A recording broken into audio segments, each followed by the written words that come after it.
The silent arrival. In the vast expanse of the cosmos, humanity had always believed they were alone. That changed on a crisp autumn morning when Dr. Elena Reyes, lead astronomer at the SETI Institute, noticed an anomaly in the data streaming from the Allen Telescope Array. "This can't be right," she muttered, her eyes fixed on the pulsating pattern on her monitor. The signal was unlike anything she'd ever seen. Structured, repeating, but with subtle variations that defied natural explanation. Within hours, observatories around the world confirmed the finding. The signal originated from multiple points in space, converging on our solar system. Humanity held its collective breath as the truth became undeniable. We were not alone, and they were coming. As news of the discovery spread, the world's governments scrambled to respond. Emergency sessions were called, military assets were mobilized, and the public teetered between excitement and panic. In Washington, D.C., President Olivia Chen stood before the United Nations Security Council, her voice steady despite the weight of her words.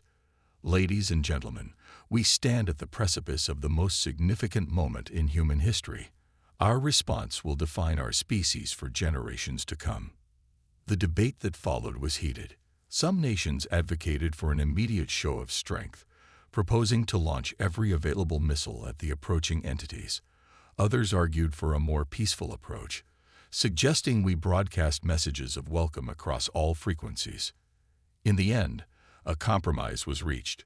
Earth would neither attack nor explicitly welcome the visitors. Instead, a global defense network would be established, and a carefully crafted message would be broadcast. A simple mathematical sequence that demonstrated intelligence without revealing too much about our capabilities or intentions. As the world prepared, Dr. Rice worked tirelessly to decipher the alien signals. "There's a pattern here," she explained to her colleague, Dr. Amit Patel. "It's like they're talking to each other, not us, almost as if we're being ignored." Emmett frowned, adjusting his glasses. "Or maybe they assume we can't understand them.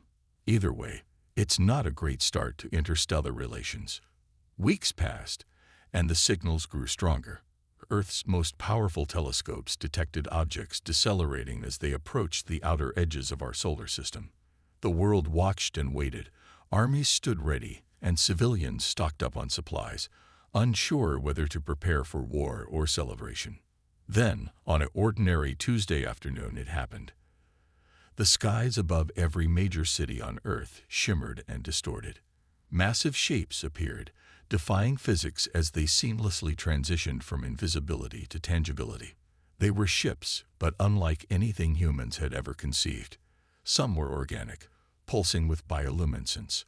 Others were geometric, their surfaces a maze of intricate patterns. A few seemed to exist in more dimensions than the human eye could perceive, their edges blurring into nothingness.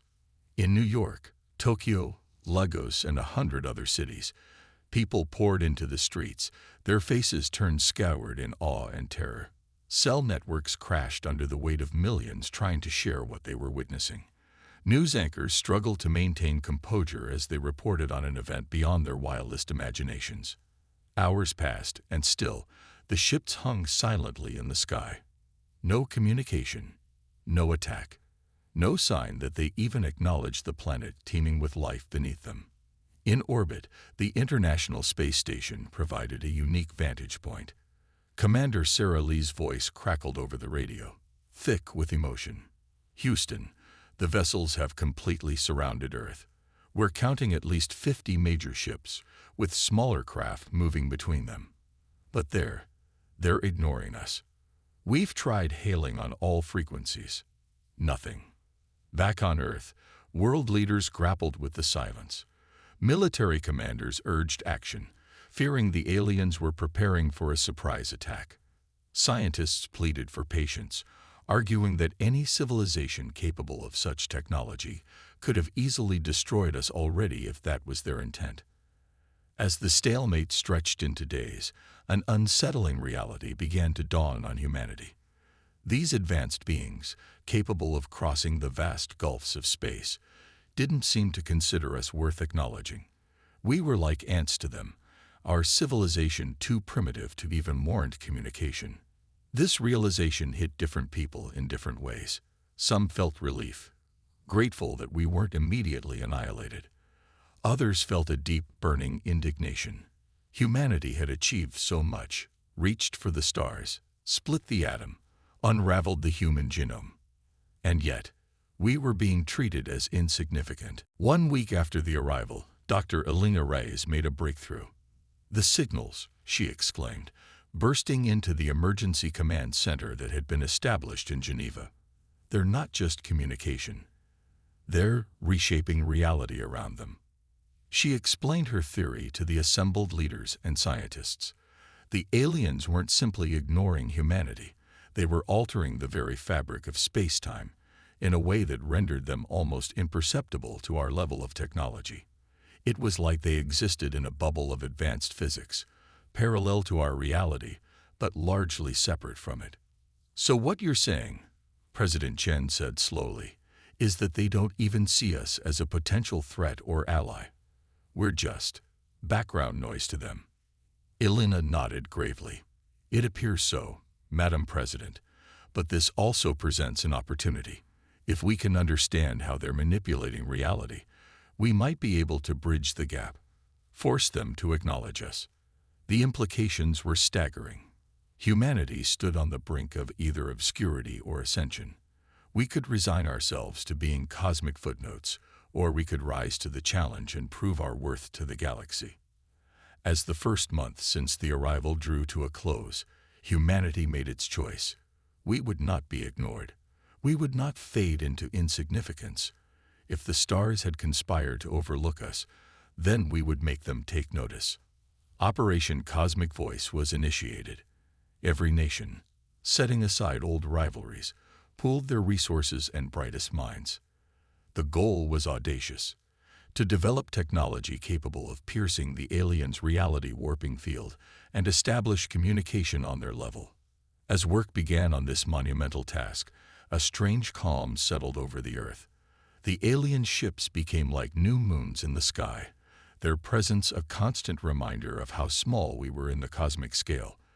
But with each passing day, as scientists made incremental progress and engineers pushed the boundaries of human knowledge, a new feeling began to take hold. It wasn't fear. It wasn't even determination. It was something more profound. A collective realization that spread from person to person, continent to continent. The aliens' indifference had not broken humanity's spirit. Instead, it had lit a fire. We had been challenged by the universe itself, and we would answer that challenge. Humanity would rise. We would be heard.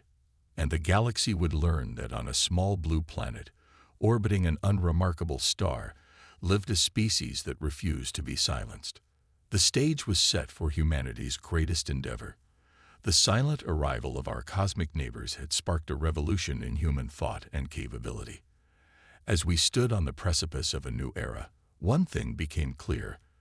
The story of humanity's place in the universe was far from over. It had only just begun.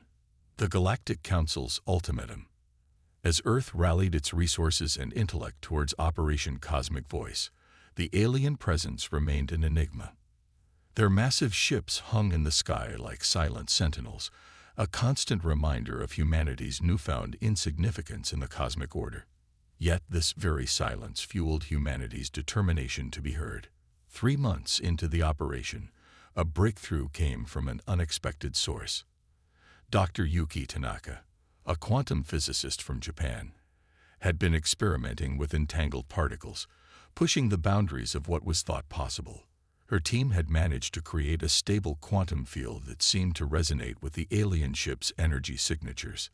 "It's like finding the right frequency on a radio," Dr. Tanaka explained to the Global Task Force.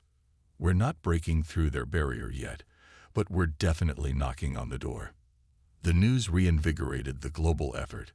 Resources poured into Dr. Tanaka's lab, and soon, similar experiments were being conducted around the world. Humanity was pooling its knowledge and creativity in ways never before seen, driven by a shared purpose that transcended national borders and old grudges.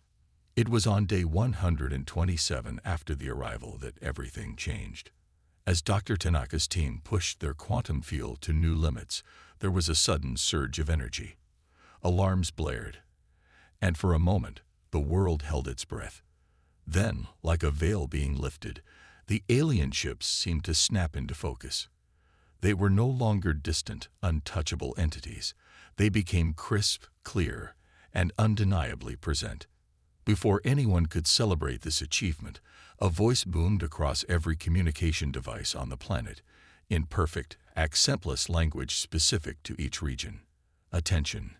Primitive species of Sol 3, your attempts at communication have been noted. The Galactic Council acknowledges your existence. The world erupted in a mixture of jubilation and fear. We had done it.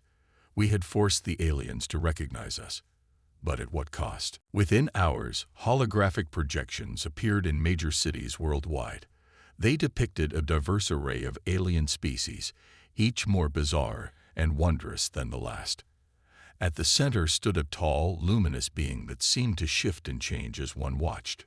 "I am High Counselor Sixnath," the being announced. "We represent the united civilizations of the Milky Way.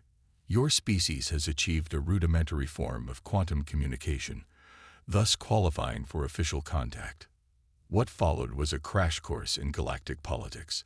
The Galactic Council, it turned out, was an ancient organization comprising thousands of spacefaring species.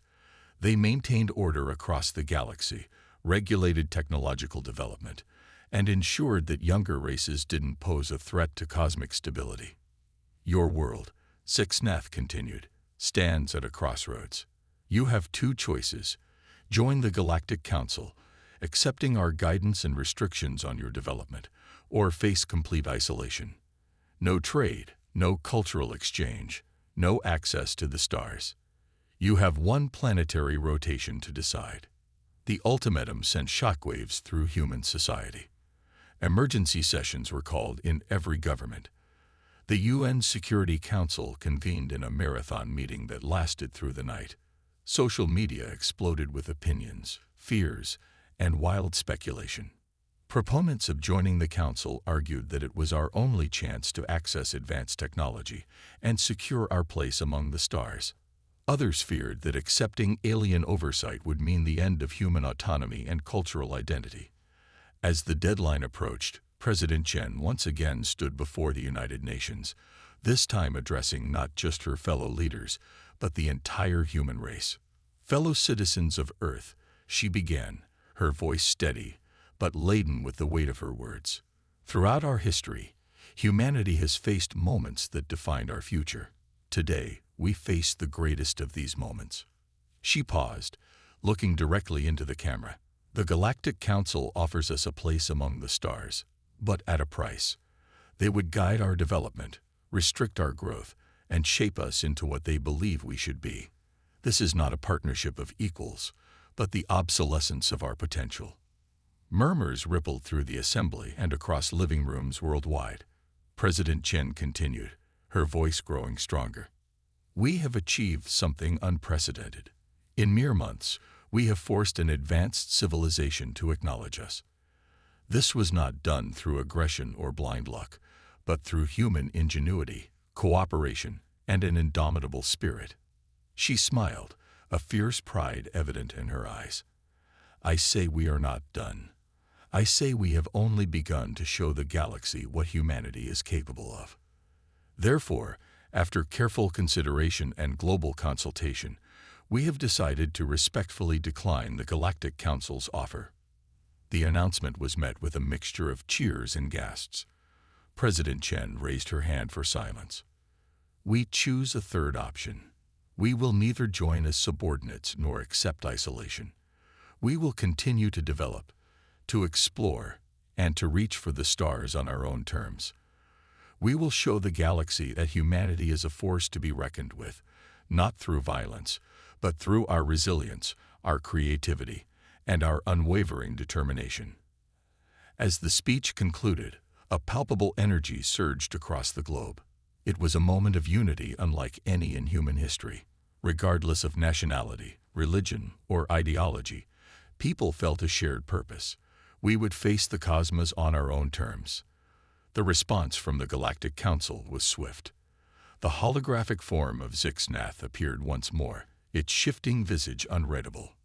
"Your decision has been noted," it stated, voice devoid of emotion. "As per galactic law, a quarantine field will be established around your solar system. No communication or travel will be permitted beyond this barrier. You are now alone." With those words, the massive ships that had loomed over Earth for months began to move.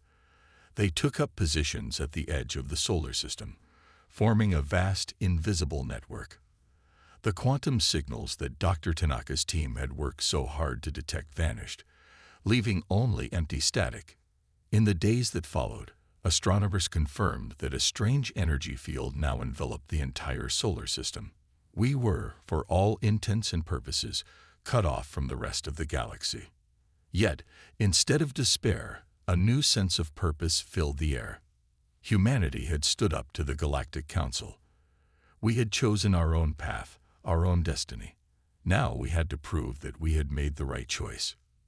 Universities and research labs buzzed with activity.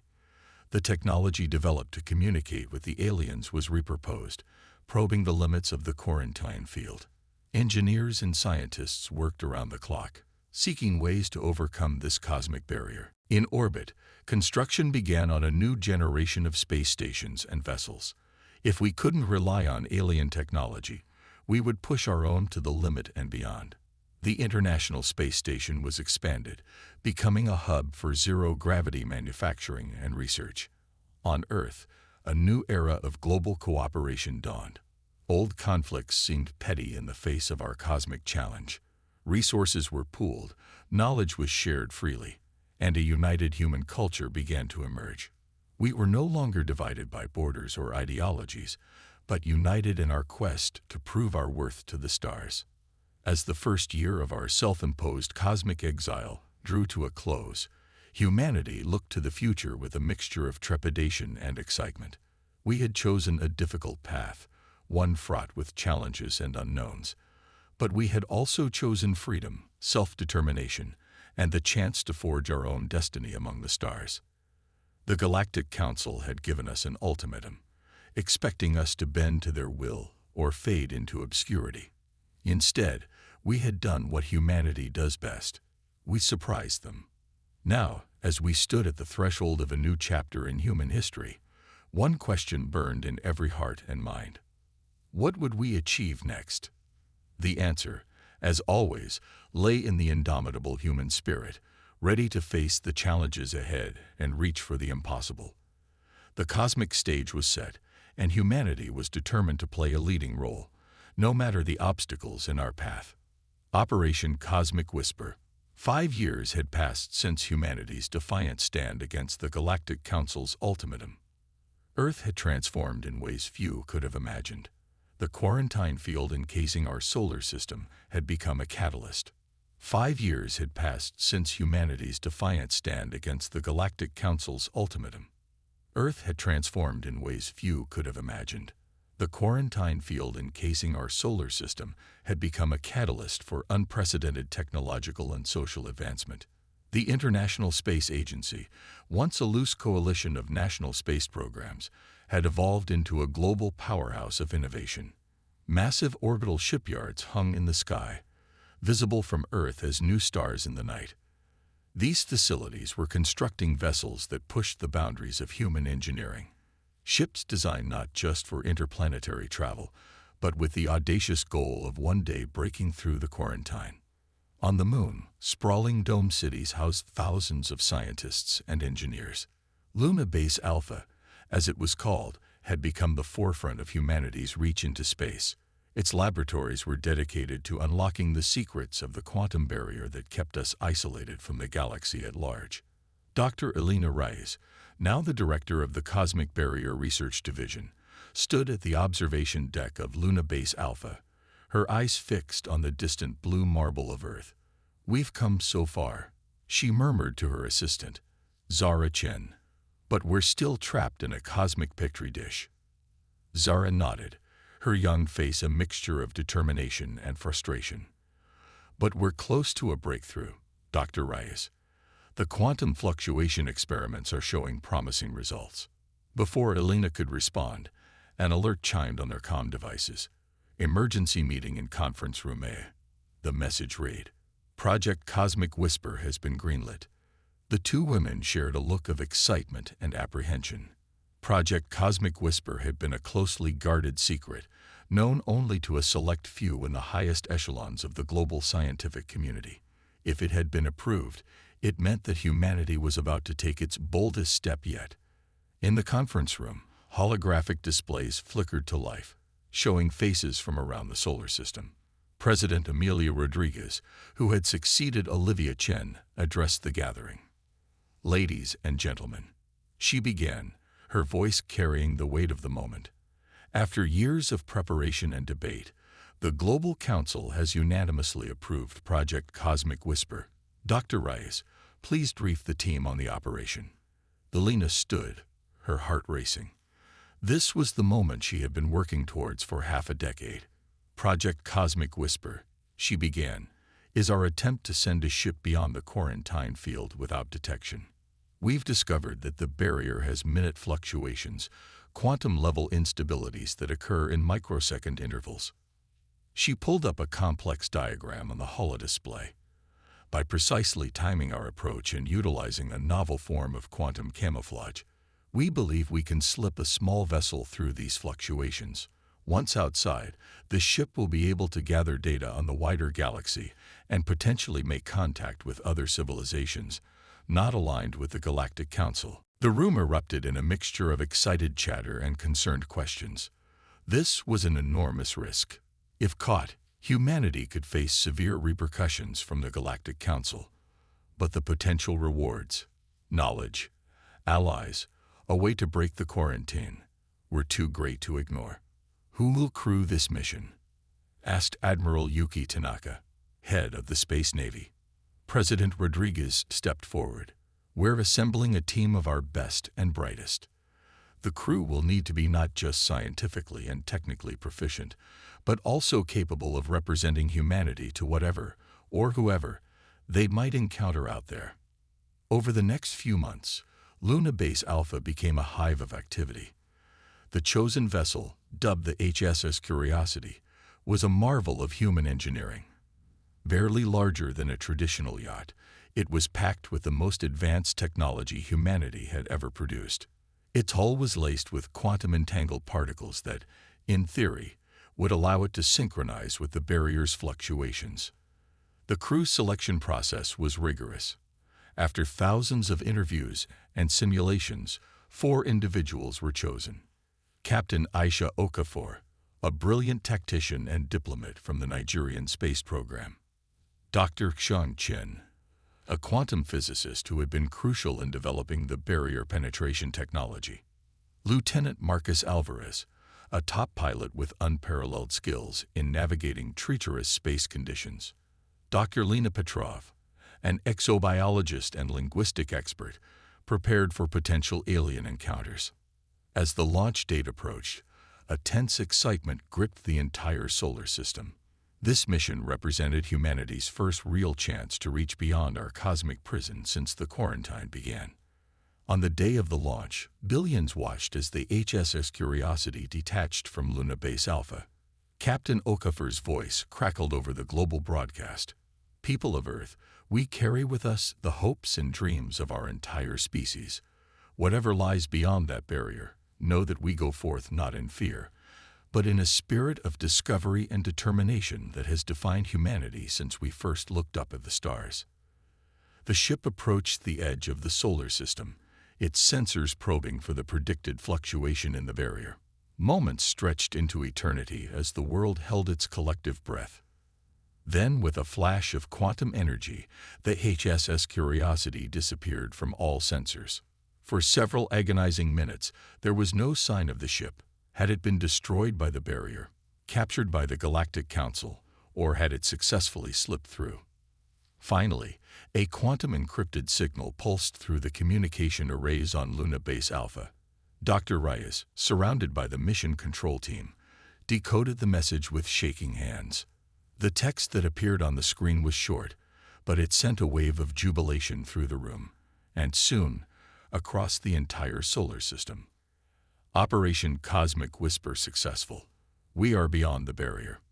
The stars await. Humanity lives free. As celebrations erupted across Earth and its colonies, the crew of the HSS Curiosity gazed out at an unfiltered view of the galaxy for the first time. Countless stars stretched before them, each a potential harbor of wonders or dangers.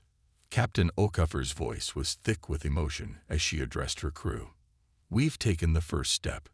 Now, let's show the galaxy what humanity is truly capable of. The HSS Curiosity engaged its main drive, pushing deeper into uncharted space. They carried with them not just the hopes of humanity, but a message to the cosmos. Humanity would not be contained, would not be ignored, and would forge its own path among the stars. As Earth anxiously awaited news from its intrepid explorers, a new chapter in human history had begun. The silent barrier that had defined our limits for 5 years had been breached. Now, humanity looked to the future with renewed hope and determination, ready to face whatever challenges the vast, unknown galaxy might hold. The cosmic whisper had been heard, and humanity's voice was about to resound across the stars. The rogue planet.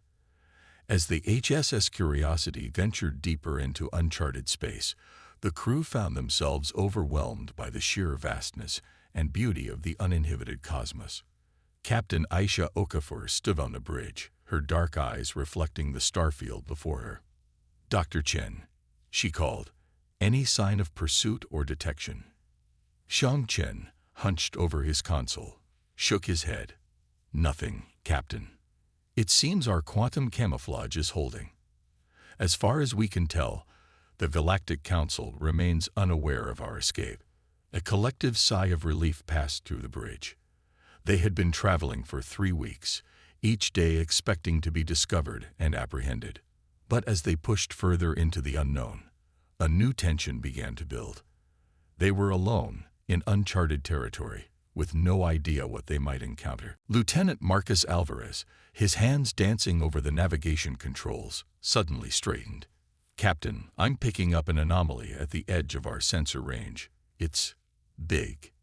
"On screen," Okafor ordered. The main view screen flickered to life, showing a massive object drifting through the void. It was roughly spherical, but its surface was a maze of geometric patterns and structures that clearly indicated artificial origin. Dr. Lena Petrov, the exobiologist, leaned forward, her eyes wide. "It's a planet," she breathed. "A constructed planet." As they approached, the true scale of the object became apparent. It was indeed a planet, but unlike anything in human records. Its entire surface was covered in city-like structures, some reaching hundreds of kilometers into space. Yet it was dark, with only faint energy signatures pulsing from its core.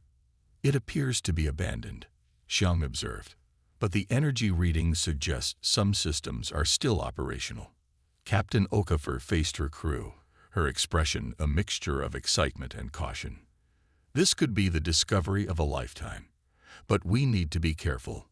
Dr. Petrov, any signs of life?" Lena shook her head. "Nothing definitive, Captain. But with a construct this size, we can't be certain without a closer look." Aisha nodded, coming to a decision. "Prepare a landing party. We'll explore this rogue planet and see what secrets it might hold." Hours later, a shuttle descended towards the planet's surface. As they passed through the upper layers of structures, the true alienness of the construct became apparent. Architecture that defied human understanding stretched in every direction, materials that seemed to shift and change as they watched. They landed in what appeared to be a vast plaza, surrounded by towering spires that disappeared into the artificial sky above. As the team stepped out, their environmental suits protecting them from the thin, stale atmosphere, a sense of awe and trepidation filled them. "It's like a city built for giants," Marcus whispered, his voice filled with wonder. Lena was already taking samples, her equipment scanning the strange materials around them. "This technology, it's beyond anything we've ever encountered. Even the Galactic Council ships didn't display this level of advancement. As they explored deeper into the megastructure, they began to find signs of the civilization that had built it. Holographic displays flickered to life as they passed, showing snippets of an alien language and diagrams of unimaginable complexity. Xiang, working to decipher the alien data, suddenly gasped, "Captain, I think I've found something. This planet, it wasn't abandoned. It was hidden." The team gathered around as Xiang explained his discovery. The rogue planet was a refuge, built by a coalition of species who had rejected the Galactic Council's rule. They had created this mobile world to escape the Council's influence and preserve their autonomy. But where are they now? Aisha asked, voicing the question on everyone's mind. As if in answer, a massive hologram sprang to life in the center of the plaza. It showed a being of pure energy, its form constantly shifting and flowing. When it spoke, the words seemed to form directly in their minds. "Greetings, children of Earth," the being said. "We have waited long for one such as you to find us." The crew stood in stunned silence, facing a life form that defied their understanding of biology. Captain Okafor stepped forward, her voice steady despite her racing heart. "We are representatives of humanity." "Who? What are you?" The being's form rippled, as if in amusement. "We are the architects, the last of those who built this world. We have watched your species since you first reached for the stars, hoping you would one day join us in our stand against the Galactic Council's tyranny." Over the next few hours, the architects shared their history. They were an ancient race, one of the founding members of the Galactic Council.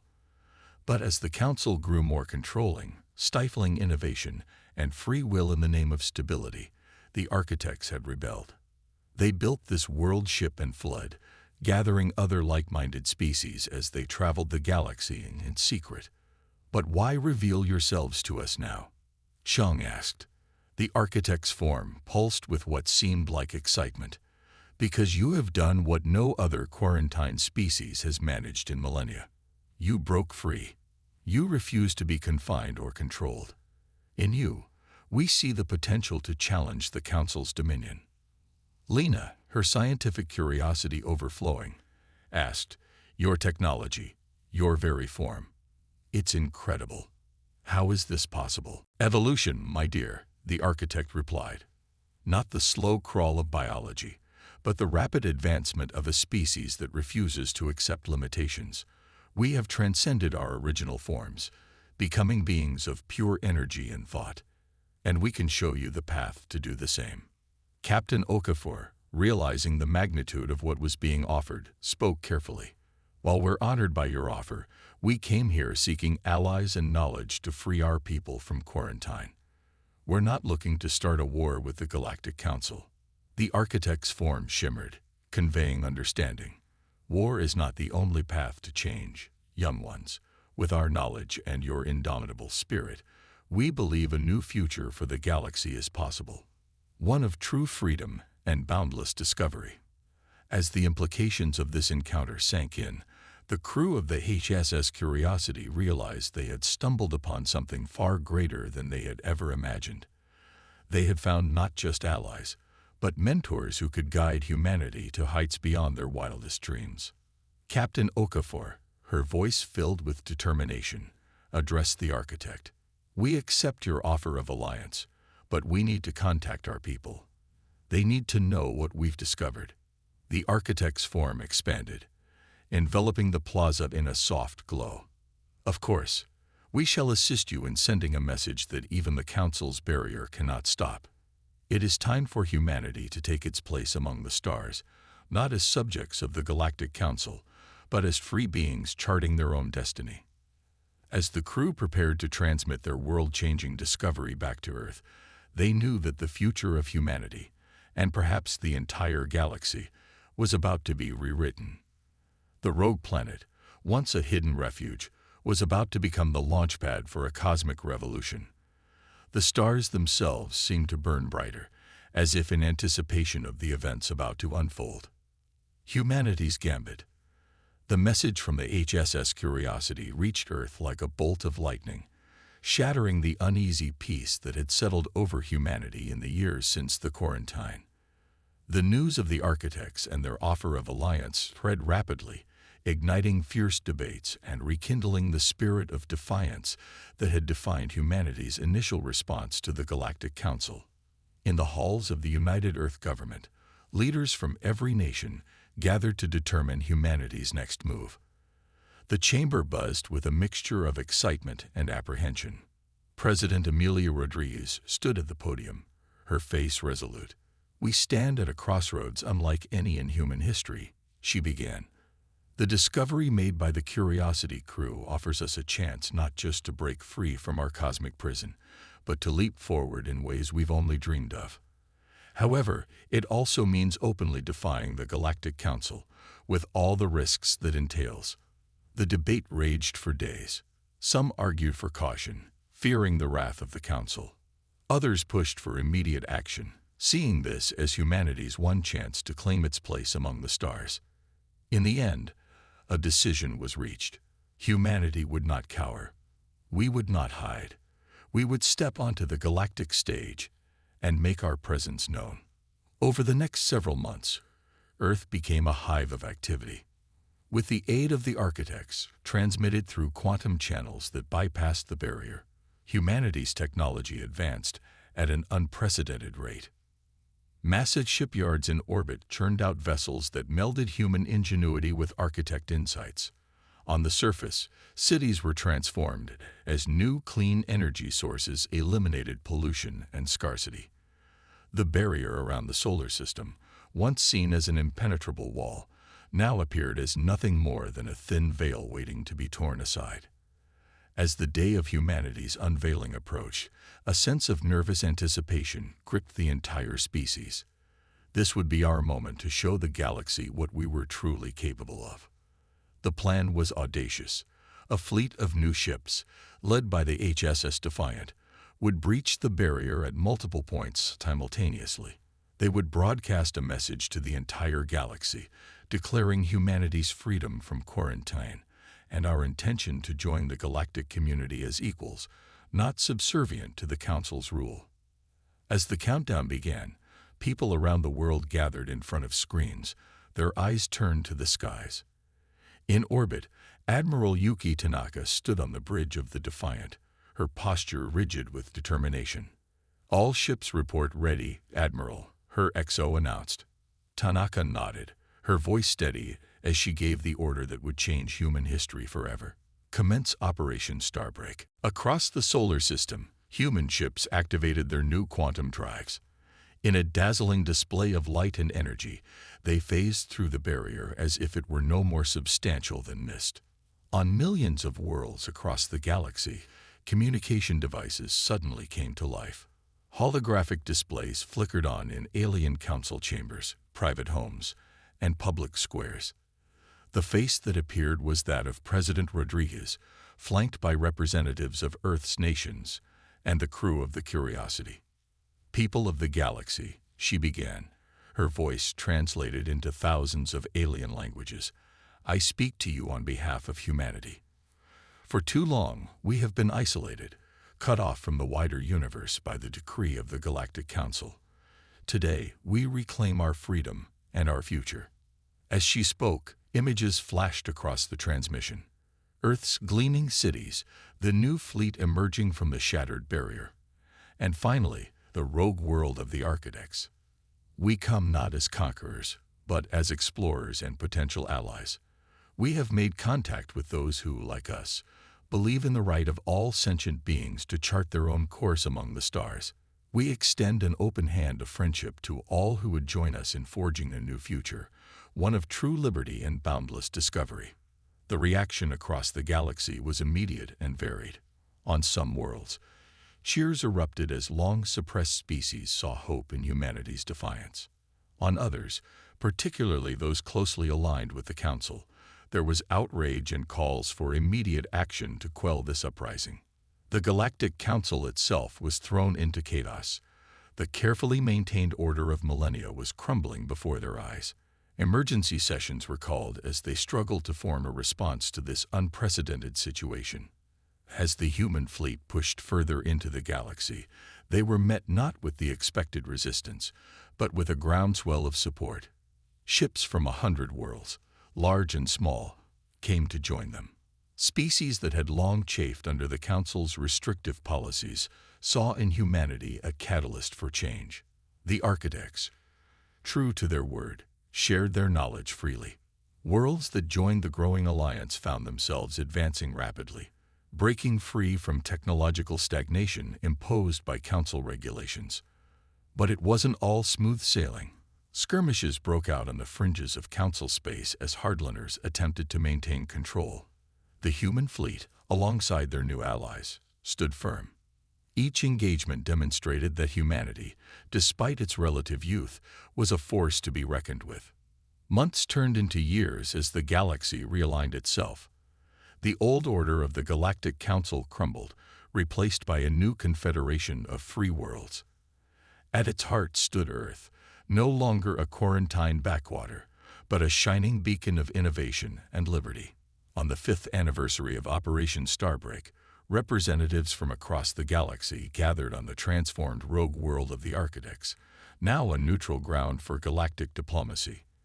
The chamber was a sea of diverse alien forms, from energy beings to silicon-based life forms, all united in their desire for a new future. President Rodriguez, now serving her final term, stood to address the assembly. Her hair had grayed, but her eyes still burned with the same fire that had led humanity to the stars. Friends, allies, fellow seekers of a brighter tomorrow, she began. 5 years ago, we took a leap into the unknown. We chose freedom over subservience, progress over stagnation. Today, we stand as proof that the spirit of liberty and the power of cooperation can overcome any barrier. She gestured to the assembled representatives. Look around you. See the diversity, the potential that had been stifled for so long. Together, we have begun to unlock the true wonders of our galaxy. This is only the beginning. As cheers filled the chamber, a group stood quietly at the back. Captain Aisha Okafor and her crew from the Curiosity watched with a mixture of pride and awe. Their small act of defiance, that daring journey beyond the barrier, had set in motion events that reshaped the galaxy. Did you ever imagine it would lead to this? Dr. Petrov whispered, her eyes wide with wonder.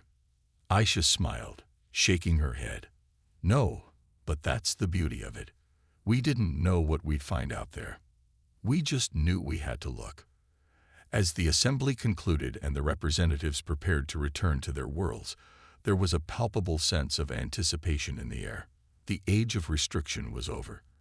A new era of exploration and discovery stretched out before them, limited only by their imagination and their will to pursue it. Humanity had taken its first steps into a larger world, and in doing so, had changed the course of galactic history. The stars, once distant and unreachable, now beckoned with endless possibilities. And humanity, alongside their new allies, was ready to answer that call, to push back the boundaries of the known and venture into the truly unknown. The cosmic stage was set, and humanity's role was no longer that of a silent observer, but a leading player in the grand drama of the universe. The future, vast and bright, awaited.